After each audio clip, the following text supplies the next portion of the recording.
welkom. Welcome in Dutch. Welcome indeed in any language to City Breaks Amsterdam, Episode 6, Jewish Amsterdam. I'm Marion Jones. When I was planning out the Amsterdam episodes, I got hold of a leaflet which was called Hidden Treasures of Jewish Amsterdam. And when I opened it, I was amazed to find there were 40, in fact slightly more than 40, places of interest, many of them in the city centre, which you could walk or cycle your way around. And that made me realise that this is definitely a topic which deserves an episode to itself. So the plan is a little bit of history and a focus on some places that you can visit to see for yourself. Two of which I'm going to skirt over because I'll be coming back to them in the next episode on World War II, and two of which I'm going to focus on in more detail, namely the Portuguese Synagogue and the Jewish History Museum. So, as I believe they say in Dutch, laten we gaan, which I think means let's go. So first then, a little historical perspective. And as in so many places all over Europe, the story of the city's Jewish population is one of persecution, fleeing, the need to find a tolerant homeland on the one hand, and of course a rich and thriving culture which sets down roots and gradually becomes more and more a part of the places where its followers settle. A key date for all of this, in an Amsterdam context anyway, is 1590, when something happened far away which was going to have a major impact, namely in Spain and Portugal. That was the year when all religions bar Catholicism were banned, which meant that many of the Jews who had settled there decided to leave. And a good number of them came to Amsterdam because of its reputation for tolerance. As early as 1603, there's evidence of Jewish services being held in Amsterdam. And still today, the Jews with that heritage are known as Sephardic Jews. But there was a second wave a few decades later, when persecution in Eastern Europe meant that many more Jews also came to Amsterdam from the opposite direction. These are the Ashkenazi Jews, and by the end of the 17th century, they were outnumbering the Sephardic Jews from Spain and Portugal. And for the next 200 years, both groups were subjected to very many difficulties in trying to settle and make their living. They were barred from most professions. They couldn't join guilds, so a lot of the skilled trades were out. They weren't allowed to own shops, and so many of them led a very hand-to-mouth existence, described as follows by a traveller to Amsterdam writing in the middle of the 17th century. Quote, "All around, torn shirts, ripped trousers and mended skirts dangled from washing lines between the damp walls.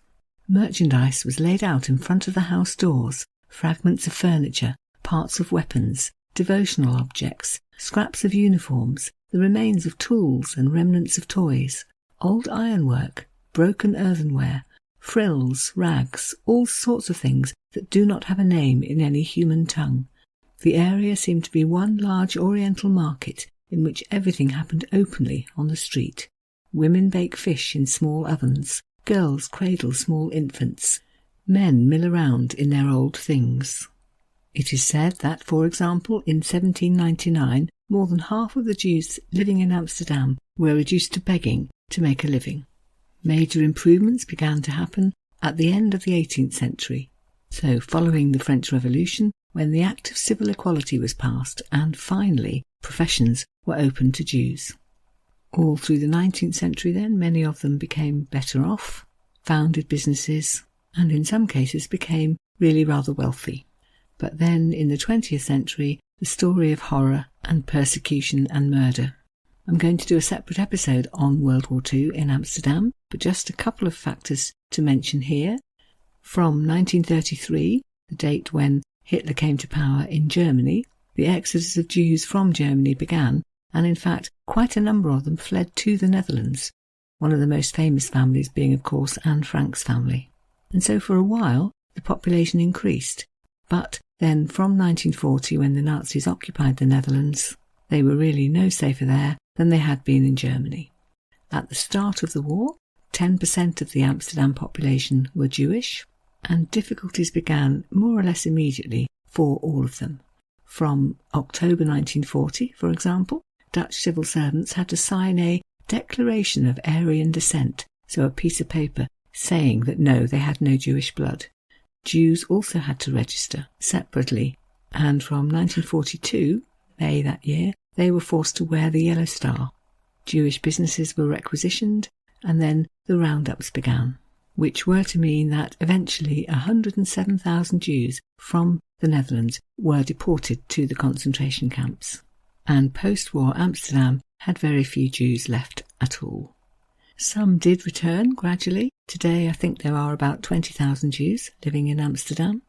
And there are still areas of the city with a Jewish flavour, around the Portuguese Synagogue, for example. There are still Jewish schools in the city, kosher restaurants and shops, and quite a lot of Jewish culture centred around the Jewish Museum. There is, for example, annually a Jewish film festival and a music festival. I found a very interesting summary of all of this history as an opening quote on the leaflet Hidden Treasures of Jewish Amsterdam, which reads as follows. Amsterdam served as an important centre for Judaism between the 17th century and 1942. After the Holocaust, new generations picked up the thread and Jewish culture and religious life have begun to blossom again. Even less religious Jews who live in Amsterdam are proud of their heritage. And Amsterdam has never lost its Yiddish name, Mokum, which translates roughly as place. The leaflet was a 17-kilometre long route, meant for cycling really, but there are certainly central areas of the city where a wander round will show you lots of places and monuments relating to Amsterdam's Jewish history. The main one is the northeastern corner of the city centre, roughly from Waterlooplein to the Artis, the zoo, which was very much the Jewish area in Old Amsterdam. Much of it was destroyed in World War II, but there are still things there that you can find. The Portuguese Synagogue, the Jewish Museum, constructed in fact from 4 former synagogues. There's also the Holocaust Museum and the Auschwitz Monument. The whole area is known as the Jewish Cultural Quarter, and other things you might look out for elsewhere in the city centre include the City Archives building on Wieselstraat, where Jewish archives are kept, which I believe you can view on request. There's also the Star of David monument on Transvaalplein, another former Jewish area, site of a former synagogue and the place where in 1942 the yellow Stars of David were sold. There's the Children's Monument in Gaspstraat, a reminder that Jewish children were banned from playing in that area by the Nazis, and today there's a monument with a Dutch inscription which reads, if I can try and pronounce it, Samen spelen, samen leven, which means play together, live together. And of course, there's also the Anne Frank House on Prinsengracht.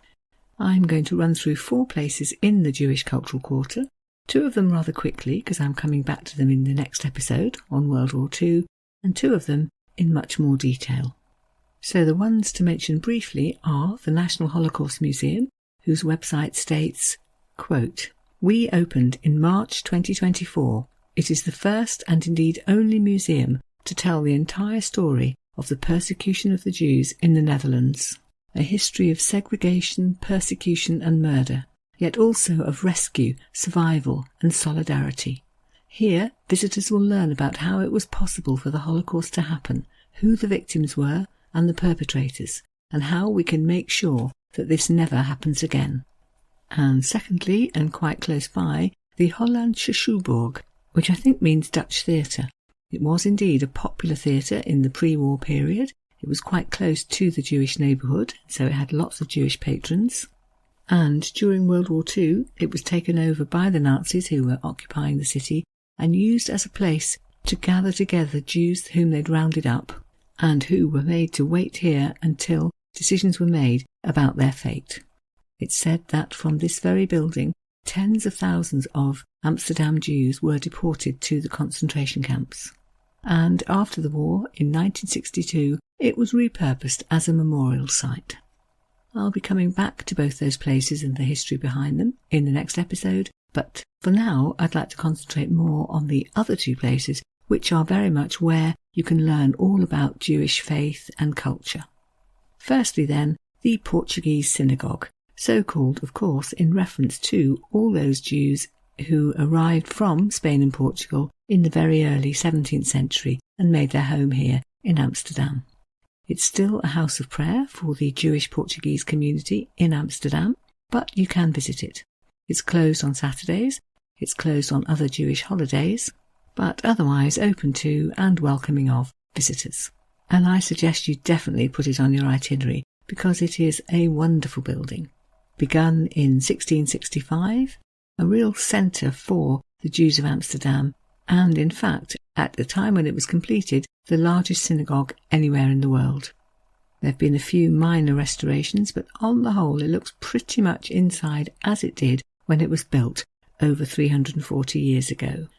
To get inside, there is an entry fee. You will pass through a beautiful courtyard, leading you to the entrance to the building with a beautiful inscription in Hebrew, gold lettering on a pale blue background, arching above the entrance.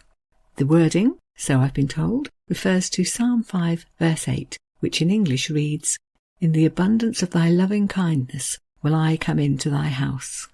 And there's a date there too, 1672, which was the date when completion was intended, although in fact apparently it wasn't finished until 3 years later, because 1672 was known as the Year of Disaster, a war, I think. Anyway, once you get inside, you will be astounded at the size of the place. It's a huge space and very beautiful. A wooden ark and a wooden teba, which is the platform from which services are led, one at each end of the building, polished wooden seats all in between, an upper gallery down both of the long sides, known as the Women's Gallery, supported by 12 stone columns representing the 12 tribes of Israel, and the most wonderful chandeliers. The building is never lit by electricity. It is lit for services and actually sometimes concerts which the public can attend by 1,000 candles. What a sight that must be. So that's the main synagogue, but there are other buildings to visit around it, places where ceremonial objects are kept. There's a huge collection of Torah scrolls, for example, the oldest one dating from the 14th century. Lots of silver cups and candlesticks used on Shabbat and festivals. There is also a smaller synagogue known as the Winter Synagogue. There are offices, archives, there's a library, the Etz Haim Library, which means Tree of Life. I think you need to make an appointment to be allowed to look in there, but it would be worth doing. It's one of the oldest Jewish libraries in the world and was founded originally in 1616. There are various paintings in existence showing what the Portuguese synagogue looked like when it was first built. There are several in the Rijksmuseum, and the description for one of them reads as follows. View of the interior of the Portuguese Synagogue in Amsterdam during the dedication on the 2nd of August 1675. In the centre, on the east-pointing teba, raised platform, is the chazan, the cantor. On the right are the Torah scrolls, carried by men and unrolled by men, with a torch and a candle, carried in a procession to the Holy Ark. A reminder, in fact, that this is first and foremost a place of worship. And something I read very much underlined that, which is the fact that at the end of World War II, when there had previously been 4,300 Portuguese Jews in the city, 3,700 of them had not survived, and yet, on May the 9th, 1945, so literally 4 days after the liberation of the Netherlands, services here were resumed. I can definitely vouch for the calm and beautiful atmosphere of the inside of the synagogue and would certainly recommend that you go if you possibly can. And the other place you definitely should try not to miss if this is a topic which interests you is the Jewish History Museum, just a minute or two's walk from the Portuguese Synagogue. Interesting not least because it was created out of 4 former synagogues. It was opened originally elsewhere, I think, before the war in 1932, closed, as you can imagine, during the German occupation of the city, reopened in the 1950s, and it moved to this wonderful building in 1987. It's been cleverly put together by combining the 4 original synagogues with steel and glass. You'll spot it as soon as you come anywhere near it because there's a huge, large golden Star of David just outside. And it tells the story of Jewish life in Amsterdam from 1600 to the present. The leaflet which I picked up there opens as follows. From contemporary art to modern history, paintings, ceremonial objects, films and 3D presentations provide a full, up-to-date survey of Jewish religion and culture in the Netherlands over the centuries. It's divided into sections chronologically.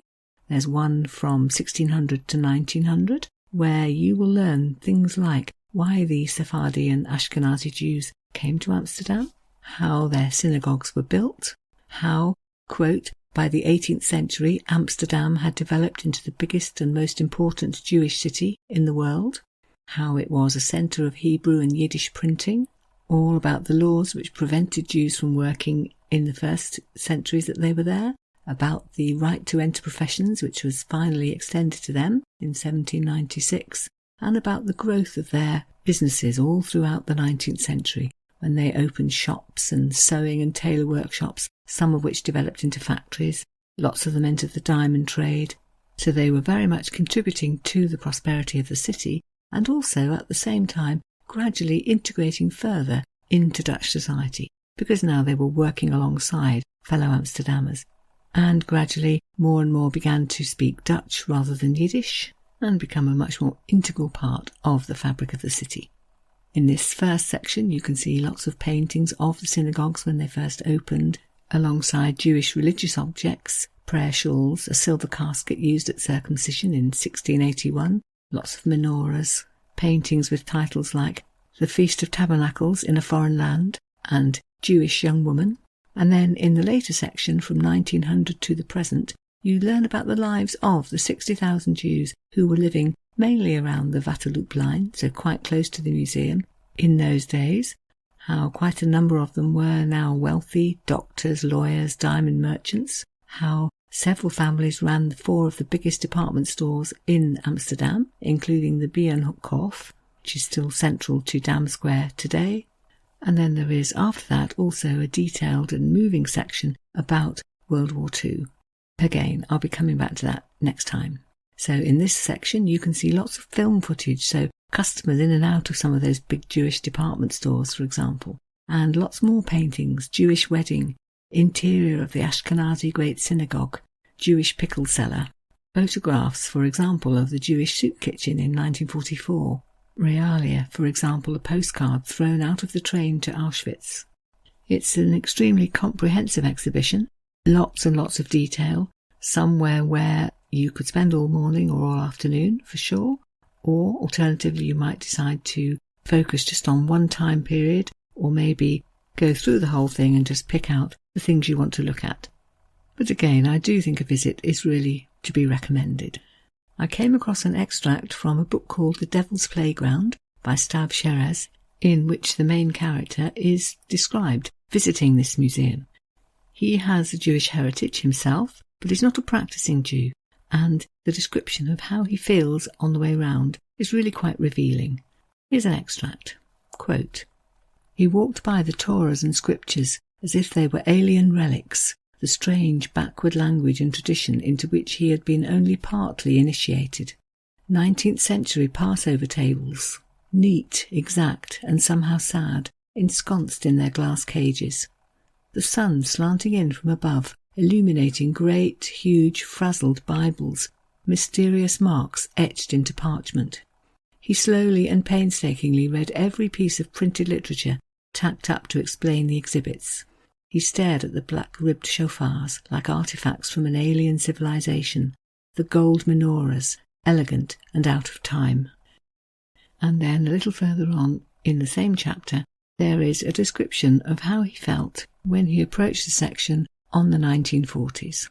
Quote, "In the next room, he saw the photos of people herded out of their houses and into the streets, saw the misery and fear in their faces, and knew he'd reached the Holocaust section. There were countless documents on display here, letters of transit, faked postcards from Auschwitz, children's identity cards, different types of yellow stars, and bills of receipt for human cargo. The neat handwriting on the latter made him feel queasy. He wondered what it would be like to see your own name on one of those bills, a record of your slaughtered family, up for display now to anyone who paid the entrance fee. There was a certain intrusion of privacy inherent in such exhibitions, even if the people were all dead."